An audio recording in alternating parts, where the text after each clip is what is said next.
We are here at AirVenture Oshkosh 2018 to look at an airplane that lots of folks have heard about, but most have not actually seen in person. In fact, there's a whole group of people I heard about that haven't seen it who probably are even more interested than me, if that could be possible. I'm Dan Johnson talking to Amy Bellesheim and John Torode. John, you are the I'll call you the patriarch of the company, and that's meant meant to be a nice term. But I'm the oldest. You founded this company and another company we know and love. They are not the same, we understand, but You're the man behind Dynon as well, which are in all the airplanes we fly, it seems like. So that's cool. I've loved those products. Thank you for doing that. But now you got a new project, so we'll come back to you for some details, Amy. But tell me why you went down this path with another new company, John. I guess because I'm getting old, and if I'm going to accomplish anything, I've got to start pretty soon. We had a lot more success with Dynon than I ever imagined. We've got a lot of smart people who've done a lot of hard work, but let's do the whole works. Let's do the airplane as well. Yes. But now I want you to tell me, if you will, that little story about the number of people that have approached you at the company and said, I want one, but I've never even seen one, or maybe even flown an airplane. Please tell me that story again, John. I think Amy has taken something like 55 deposits before we got here.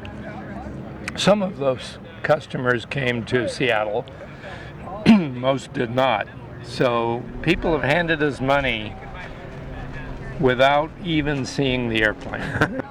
It was astounding to see that level of the world wants what we say we have here, and it's affordable, it's rugged, it's a fun airplane, not a cross-country airplane. And although these four came from Seattle, did they all? Yeah, there are four in the booth space here. In case the camera can't see it right now, we'll get some detailed shots later. But I see four airplanes here. All flew here, huh? Yeah, Amy flew one of them. We have a lot of pilots in the company. And that's good to hear too. Surprising how many airplane companies can't make that claim. Right. Not that there's anything wrong with that, but I think I counted 20 pilots in our Is that right? Excellent. My two companies total. The airplane was aimed also at the training market. That it's rugged. It's got big tires. It's got beefy gear. Big fat gear on it too. Slab gear. Yeah. So we were trying to do something a little bit different, and then my own background is manufacturing and cost, and you can't sell it at an affordable price if you can't make it cheaply. We use all CNC equipment. We use pre-painted aluminum skins, which saves a lot of weight and a lot of cost. We're doing a lot of things that help make it sellable at the price point that we think it needs to be to sell a lot of them. Now, even I'm looking over Amy's shoulder here, and there's a curve part now. I don't know, is that composite, or is that? That's composite with a wrap. This part is the. Okay.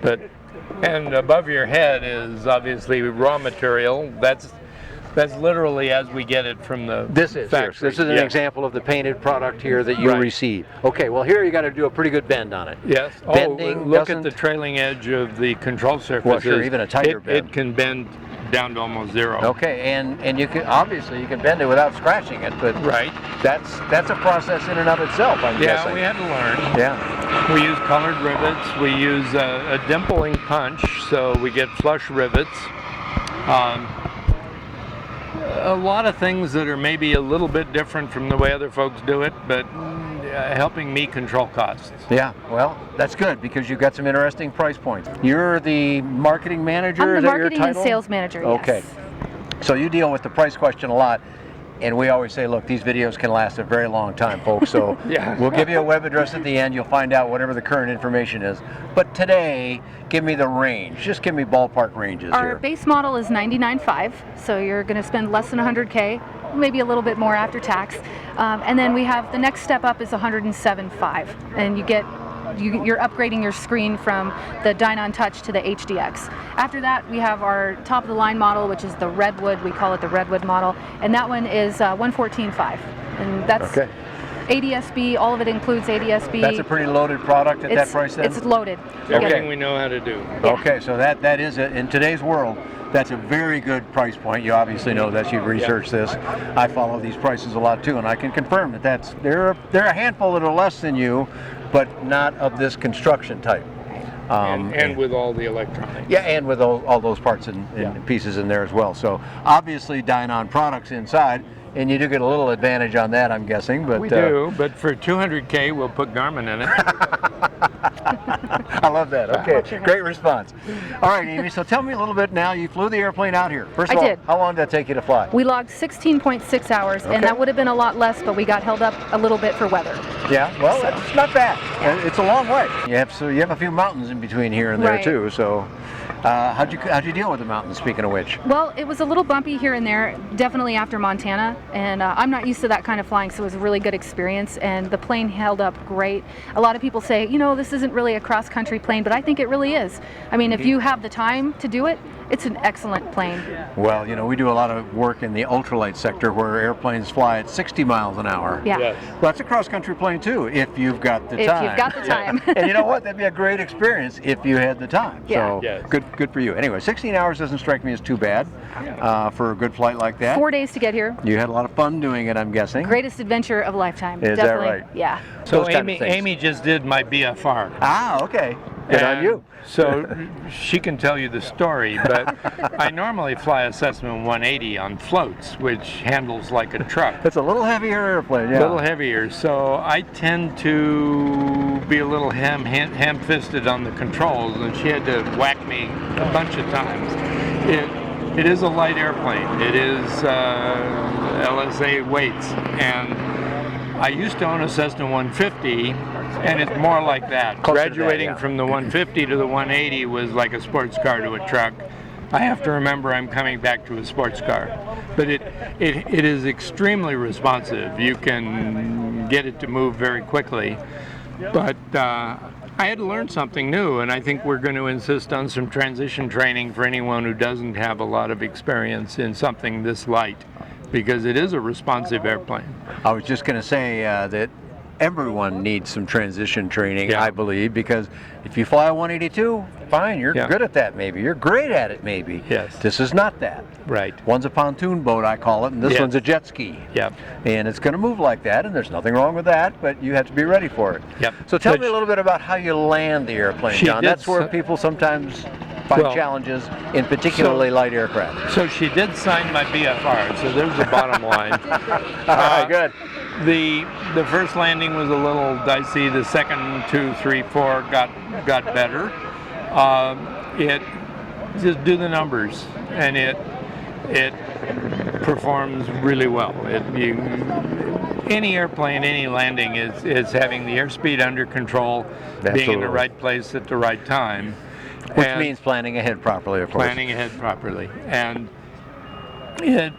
we don't claim it's a stall airplane, but it can get off in under 400 feet and Okay. land in about the same. That on hard surface? Yes. Yeah, okay. And it's better performance than a 150 because it's 300 pounds lighter and same motor. So it lands reasonably well. Once you get it on the ground, it's an airplane.